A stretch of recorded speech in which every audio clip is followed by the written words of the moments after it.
At 4:47 a.m., March 14, 1944, Anzio Beachhead, Italy, Corporal Vincent Vinnie Calabrese lay in a shell crater 40 yards from German lines, watching 5 spotters through a scope he'd modified against direct orders. The spotters sat in a ruined farmhouse window, coordinates rolling off their lips into field radios, directing 88 mm fire that had killed 11 Americans in the past 6 hours. Standard doctrine said take them one at a time. 1 shot, 1 spotter, 4 chances for the others to scatter and call in your position before you could work the bolt. Vinnie had a different idea. An illegal idea. One that could put him in front of a firing squad if it failed.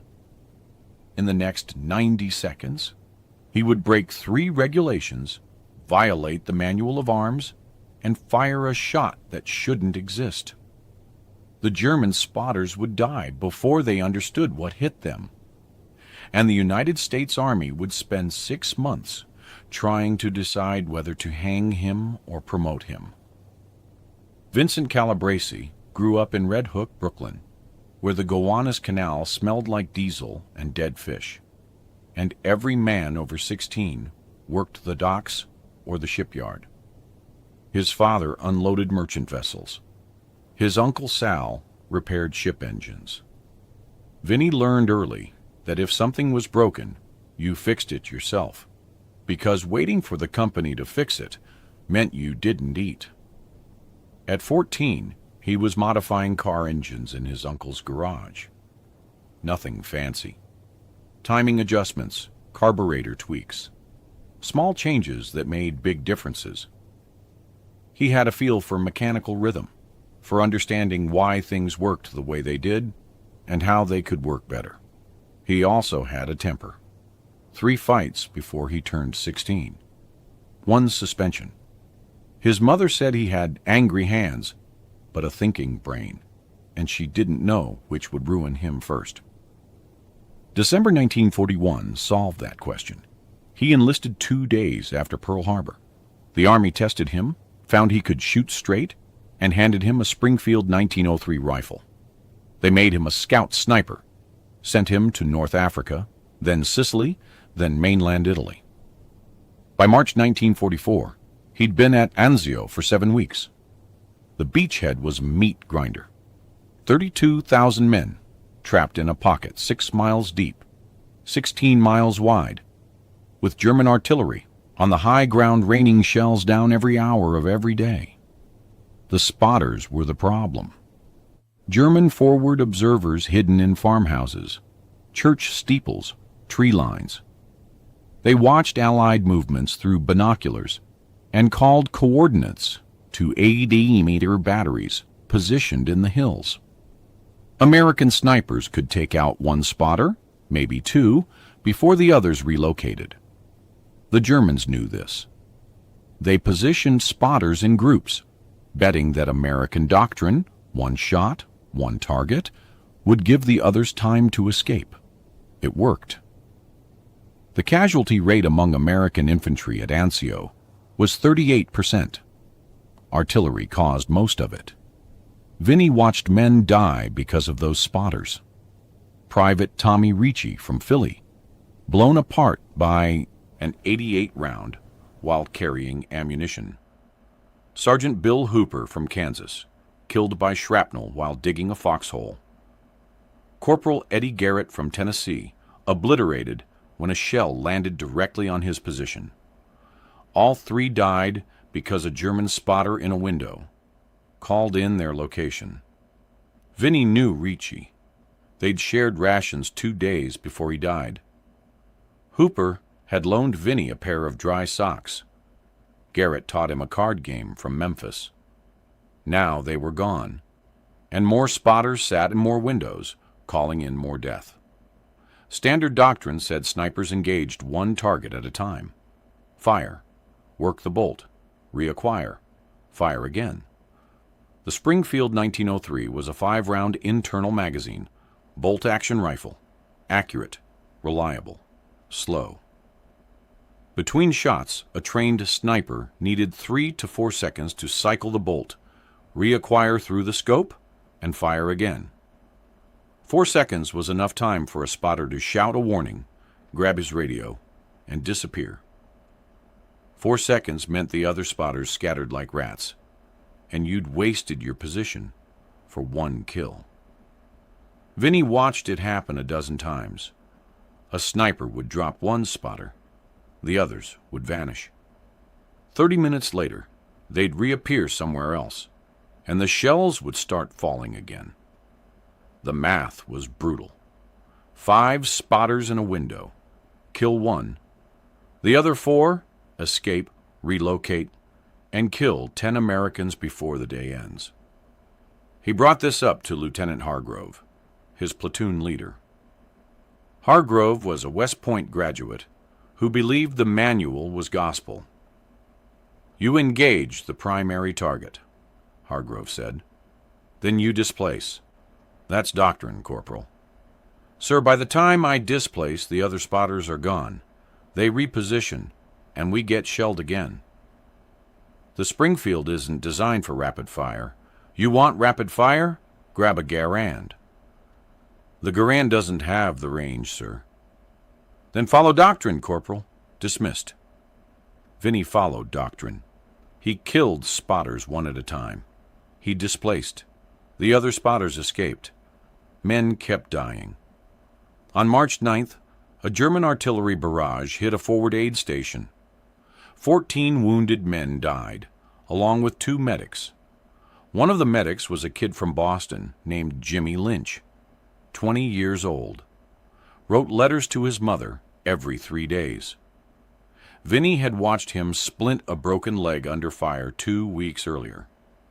Now Lynch was a name on a casualty list.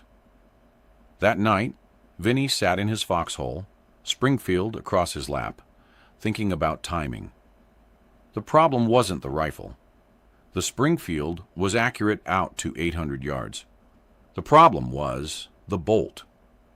Every time he cycled it, he lost 4 seconds. 4 seconds the spotters used to run. But what if he didn't cycle the bolt? What if he could fire 5 rounds, every round in the magazine, before the spotters even registered the first shot? The idea violated physics.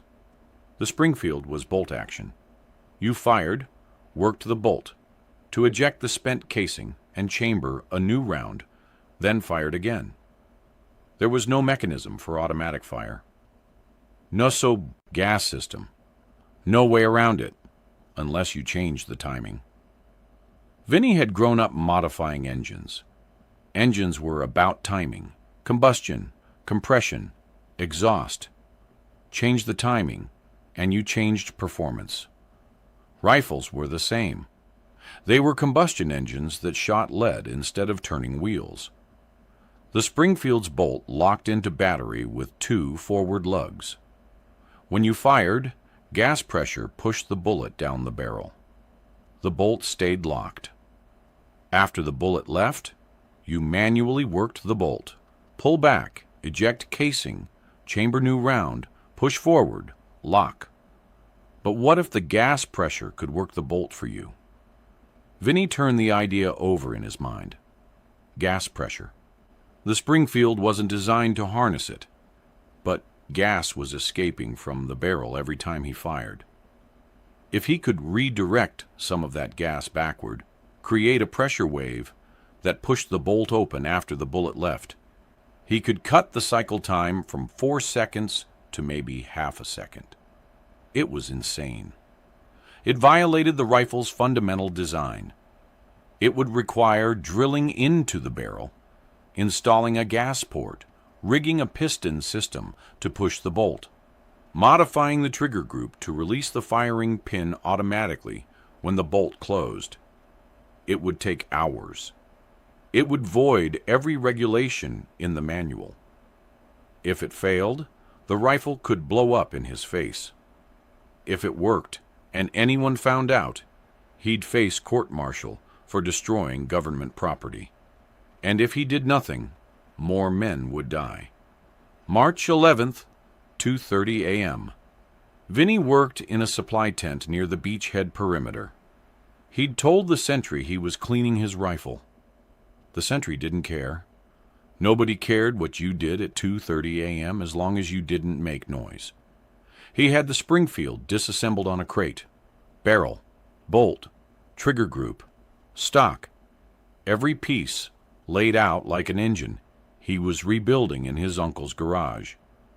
The smell of gun oil filled the tent. Outside, a distant rumble of artillery echoed from the hills. The Germans fired harassment rounds at night, just to keep everyone from sleeping. Vinny worked by flashlight, his hands steady despite the cold. Step 1. Drill a gas port in the barrel. He'd borrowed a hand drill from the engineers. The barrel was forged steel, hard as a ship's hull. He measured 6 inches from the chamber, marked the spot with a grease pencil, and started drilling. The bit screeched against the metal. He drilled slowly, checking depth every few minutes. Too shallow, and the gas wouldn't vent. Too deep, and he'd weaken the barrel. 15 minutes. The drill bit punched through. He inspected the hole. Clean, 1/8 inch diameter. He blew metal shavings out and wiped the barrel down. Step 2. Fabricate a gas piston. He didn't have a machine shop.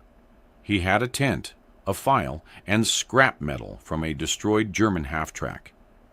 He cut a piece of steel rod, filed it down until it fit inside a tube he'd fashioned from a broken radio antenna. The piston had to slide smoothly, but tight enough to seal. He tested it 20 times, filing and adjusting until the fit was perfect. Step 3. Attach the piston system to the barrel. He used wire scavenged from comms equipment, wrapping it tight around the barrel to secure the gas tube. The tube ran from the gas port back toward the receiver, angled to catch escaping gas and push the piston. The piston connected to the bolt via a thin steel rod he'd bent and filed. His hands were black with grease. His fingers ached. He cut his thumb on a sharp edge and wrapped it with a strip of cloth torn from his undershirt. Step 4. Modify the trigger group. This was the dangerous part. The trigger had to release automatically when the bolt closed, so the rifle would fire again without him pulling the trigger. He filed down the sear, adjusted the hammer spring tension, and tested the mechanism by hand. The hammer snapped forward with a sharp click. Too much tension, and it wouldn't reset. Too little, and it might misfire. He adjusted, tested, adjusted again. 40 minutes of trial and error, his fingers cramping in the cold. By 4:15 a.m., the rifle was reassembled. It looked almost normal. The gas tube was hidden along the barrel, camouflaged with mud and cloth wrapping. The internal modifications were invisible unless you disassembled the action. Vinny held the rifle in his hands and felt the weight of what he'd done. If this worked, he'd created something that didn't officially exist. If it failed, he'd destroyed a piece of military equipment and risked his life on a theory. He loaded 5 rounds into the magazine, walked outside into the pre-dawn darkness, found a spot behind the supply tent where nobody would see him, aimed at a patch of dirt 40 yards away. He pulled the trigger. The rifle fired. The recoil punched his shoulder. The gas system worked. He heard the bolt cycle, a metallic clack as the piston drove it back. The spent casing ejected. A new round chambered. The rifle fired again. Boom. Clack. Boom. Clack. Boom. 5 rounds in 2 seconds. The rifle kicked like a mule. The barrel heated fast, but it worked. Vinny stood there, smoke curling from the barrel, his ears ringing. He'd just turned a bolt-action rifle into something resembling a semi-automatic. It shouldn't have worked, but it did. Now he just had to use it without getting caught. March 14th, 4:30 a.m. Intelligence reported 5 German spotters in a farmhouse 600 yards beyond the wire. The spotters had called in 3 artillery strikes overnight, killing 6 Americans and wounding 11 more. Vinny volunteered for the patrol. Lieutenant Hargrove approved it without looking up from his map. 1 target, Calabrese, then displace. Yes, sir. Vinny crawled through the wire at 4:15 a.m. The ground was cold and wet. Mud soaked through his uniform. He moved slowly, rifle cradled in his arms, avoiding open ground where flares might expose him. The farmhouse sat on a low rise, its second-story windows facing the American lines. He found a shell crater 40 yards from the house and settled in. The crater stank of cordite and rotting earth. He wedged the rifle against the crater's edge, using a rolled blanket as a rest. Through the scope, he could see the farmhouse window. 5 shapes. German spotters dressed in field gray, hunched over radios and map tables. One of them held binoculars, scanning the American lines. Another spoke into a radio handset, his mouth moving as he relayed coordinates. Vinny's heart hammered in his chest. 5 targets. Standard doctrine said take the one with the binoculars first, then displace before the others reacted. But if his modification worked, he could take all 5 before they understood what was happening. He adjusted his breathing, slowed his heartbeat. The crosshairs settled on the first spotter's chest. 600 yards. No wind. Clear shot. He pulled the trigger. The rifle fired. The first spotter jerked backward, the binoculars falling from his hands. The gas system cycled. The rifle fired again. The second spotter's head snapped back. The rifle fired again. The third spotter collapsed across the map table. Again. The fourth spotter spun and fell. Again. The fifth spotter dropped, the radio handset slipping from his grip. 5 shots. 2 seconds. The German spotters died before the sound of the first shot reached them. They had no time to shout a warning, no time to grab their weapons, no time to understand what was happening. One moment they were alive, the next they weren't. Vinny cycled the bolt manually to eject the 5th casing. The barrel was hot against his hand. Smoke drifted from the muzzle. He scanned the window through the scope. No movement. 5 bodies sprawled across the floor and furniture. He waited. 10 seconds. 20. No reaction from inside the farmhouse. No German soldiers rushing to investigate. No return fire. He crawled backward out of the crater, dragging the rifle with him. 50 yards. 100. He reached the wire and slipped through. Made it back to his foxhole as the sun broke over the hills. Nobody had heard the shots. The distant rumble of artillery had covered the sound. Nobody knew what he'd done. Except the German spotters were dead. All 5 of them. And for the first time in 7 weeks, the American lines didn't get shelled at dawn. Vinny sat in his foxhole, cleaning the rifle. The barrel was still warm. He ran a patch through it, watching black residue come out on the cloth. The modification had worked. The gas system hadn't blown up in his face. The rifle had cycled 5 times without jamming. He felt nothing, no triumph, no satisfaction. Just a dull awareness that he'd killed 5 men in 2 seconds, using a weapon that wasn't supposed to exist. Corporal Danny Russo appeared at the edge of the foxhole. Russo was a rifleman from the Bronx, 30 years old, with a scar across his chin from a bar fight in Sicily. He stared at Vinny. "You took out that spotter nest?" Vinny didn't look up. "Yeah." "All 5 spotters?" "Yeah." "In one go?"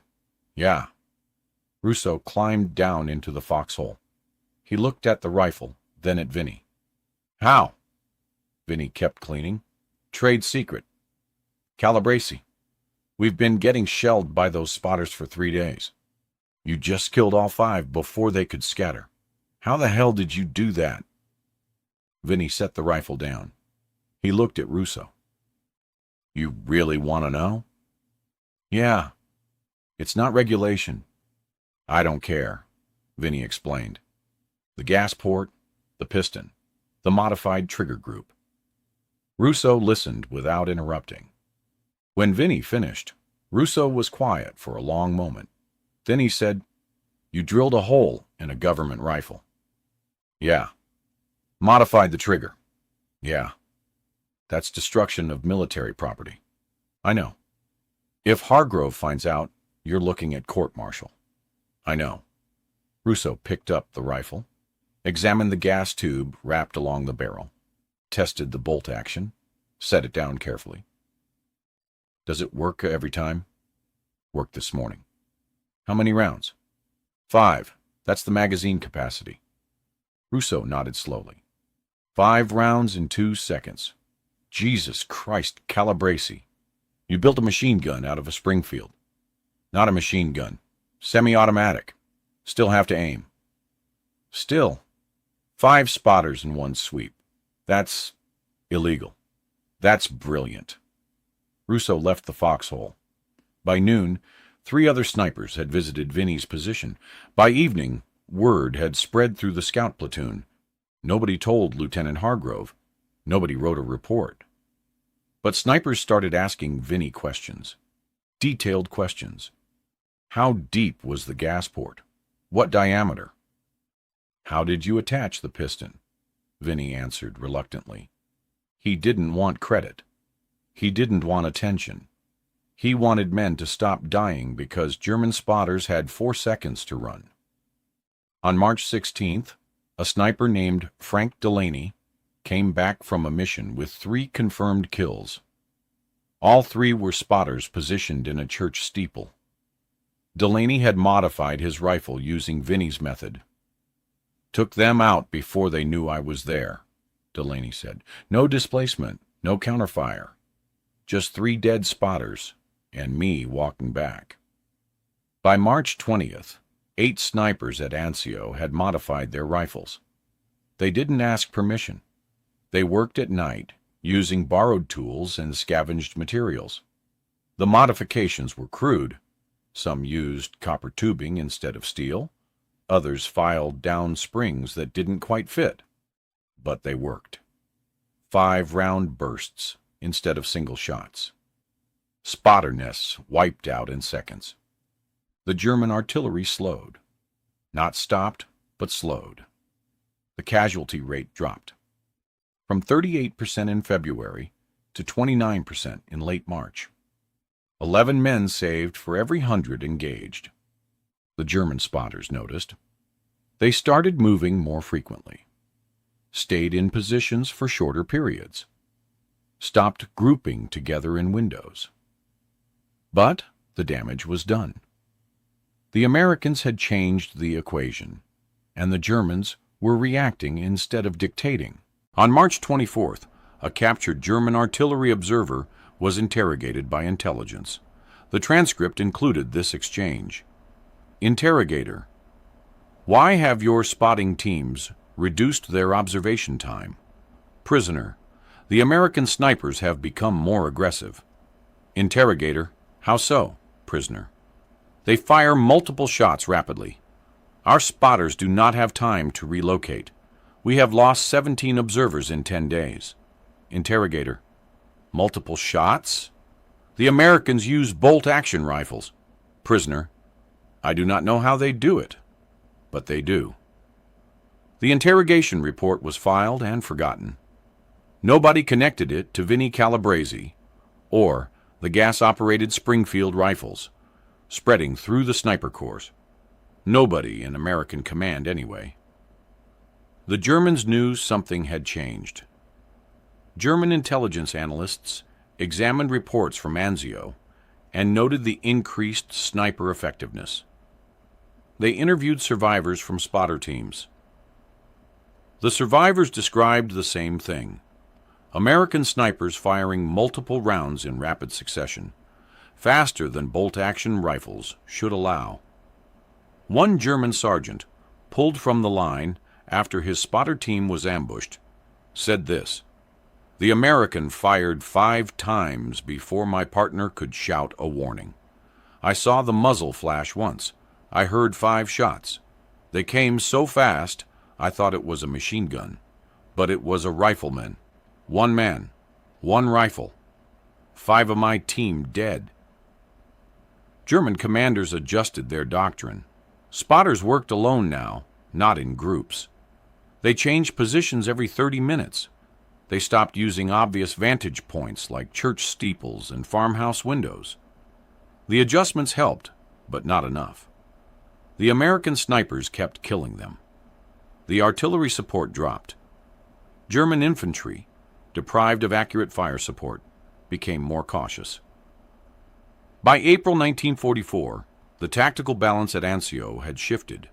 Not dramatically, not enough to break the stalemate, but enough that American infantry could move during daylight without drawing immediate artillery fire. Enough that casualty rates stayed below 30% instead of climbing higher. And still, no official report mentioned modified rifles or unauthorized modifications. The snipers kept their secret. They communicated through whispered conversations and shared tools. They taught each other the technique. Drill here, file this, adjust that spring. Lieutenant Hargrove never noticed, or if he did, he said nothing. He watched his casualty numbers drop and assumed it was improved training or better luck. May 3, 1944. Captain Frank Mercer, Ordnance Department, arrived at Anzio to inspect weapons. Routine inspection. Nothing unusual. He moved from foxhole to foxhole, checking rifles for wear, corrosion, unauthorized modifications. He picked up a Springfield belonging to Corporal Danny Russo, examined the barrel, saw the gas tube wrapped along the length, frowned. "What's this?" Russo hesitated. "Field modification, sir." "I can see that. Who authorized it?" "Nobody, sir." Mercer disassembled the rifle in 30 seconds. Saw the gas port drilled into the barrel, the piston mechanism, the modified trigger group. His face turned red. "This rifle has been illegally altered. Who did this?" Russo said nothing. "Corporal, I asked you a question." Russo met his eyes. "I did it, sir." "You drilled a hole in a government rifle?" "Yes, sir." "Do you understand that's destruction of military property?" "Yes, sir." "Who taught you how to do this?" "Figured it out myself, sir." Mercer didn't believe him. He inspected 6 more rifles that day, all modified, all using the same gas-operated system. He filed a report. The report went to Colonel Raymond Hayes, the Beachhead's senior ordnance officer. Hayes read the report, read it again, called in his sergeant major. "We have unauthorized weapon modifications, multiple snipers, same system, gas-operated conversion of bolt-action rifles." The sergeant major, a 40-year-old named Tom Briggs, nodded. "I've heard about it, sir." "You've heard about it?" "Yes, sir." "And you didn't report it?" "Didn't think it was my place, sir." "It's your place if soldiers are destroying government property." Briggs shifted his weight. "Sir, the modifications work. Casualty rates down 11% since March. Spotters aren't calling in fire like they used to." Hayes stared at him. "Are you telling me these illegal modifications are effective?" "Yes, sir." Hayes ordered an investigation. He wanted names. He wanted to know who started it, who taught it, who authorized it. The investigation took 3 days. Every sniper interviewed gave the same answer. "I modified my own rifle. figured it out myself. Nobody mentioned Vinnie Calabrese. On May 8th, Hayes called a meeting with Lieutenant Hargrove and the scout platoon. 12 snipers stood in a supply tent, rifles at their sides. Vinnie stood in the back, saying nothing. Hayes held up one of the modified rifles. This weapon has been altered in violation of Army regulations. Whoever is responsible for these modifications is subject to court-martial for destruction of government property. Silence. Hayes set the rifle down. However, these modifications have proven tactically effective. The casualty rate at this beachhead has dropped 11% over the past 6 weeks. Artillery fire has decreased. Enemy spotters have been neutralized more efficiently. He paused, looked at the snipers. I am ordering an engineering evaluation of these modifications. If the evaluation confirms they are safe and effective, I will recommend official adoption. Until then, any soldier caught modifying a weapon without authorization will face disciplinary action. He left. The snipers stood there, unsure whether they'd just been threatened or praised. Lieutenant Hargrove stayed behind. He walked to the back of the tent, where Vinnie stood. Calabrese. Sir, you started this. Sir, don't lie to me. I'm not an idiot. You're the only sniper in this platoon with mechanical experience. You grew up fixing engines. You modified your rifle, and the others copied you. Vinnie said nothing. Hargrove lowered his voice. I should court-martial you, but I won't. You know why? No, sir. Because you saved lives. Ricci, Hooper, Garrett, Lynch. All those men died because we couldn't kill spotters fast enough. You fixed that problem. Illegally, recklessly. But you fixed it. He stepped closer. The engineering evaluation will take 6 weeks. If it comes back positive, you'll be reassigned to a training unit to teach this technique. If it comes back negative, you'll face court-martial. Understand? Yes, sir. Until then, keep your head down. Don't modify any more rifles. Don't teach anyone else. And for God's sake, don't talk to any reporters. Yes, sir. Hargrove left. Vinnie stood there, alone in the tent. He'd just been told his future depended on whether Army engineers validated something he'd built in a supply tent at 2 a.m. The engineering evaluation took 9 weeks, not 6. A team from Aberdeen Proving Ground arrived at Anzio in late May and collected 3 modified rifles. They shipped them back to Maryland for testing. The engineers fired 500 rounds through each rifle. They measured gas pressure, bolt velocity, barrel stress, trigger timing. They disassembled the rifles and examined every component. They wrote a 47-page report. The conclusion: the gas-operated modification increases rate of fire by approximately 300% without compromising accuracy or safety. Barrel life is reduced by an estimated 15% due to increased thermal stress. Trigger mechanism requires careful adjustment to prevent slam fires. Recommend controlled implementation with standardized manufacturing specifications. The report sat on desks in Washington for 6 weeks. It was reviewed by the Ordnance Department, the Infantry Board, and the Chief of Staff's office. Debates occurred. Some officers argued the modification violated the Springfield's design philosophy. Others argued it saved lives. On August 12, 1944, the War Department issued Technical Manual 9 of 1905A, Field Modification of M1903 Springfield Rifle for Gas-Operated Semi-Automatic Function. The manual included detailed instructions, diagrams, and tolerances. It authorized trained armorers to perform the modification under supervision. The manual did not mention Vinnie Calabrese. It did not mention Anzio. It attributed the modification to field observations and engineering analysis.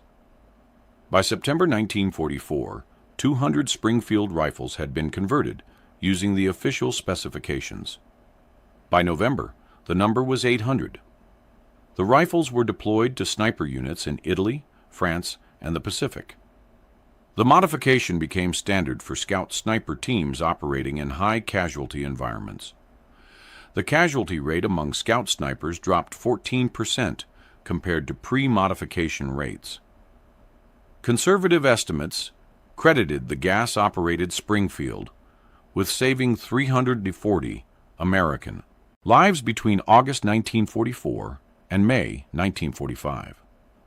Vinnie Calabrese received no official recognition, no medal, no commendation. His service record mentioned a reassignment to the Infantry Training Center at Fort Benning, Georgia, in October 1944. He spent 6 months teaching marksmanship and weapon maintenance. He never mentioned the modification. When trainees asked about rapid-fire techniques, he referred them to the technical manual, December 15, 1944. Fort Benning, Georgia. Vinnie received orders to report to the Judge Advocate General's office. He walked across the parade ground, Springfield slung over his shoulder, boots polished, uniform pressed. Captain Morris, JAG officer, sat behind a desk covered in paperwork. He gestured to a chair. "Sit down, Corporal." Vinnie sat.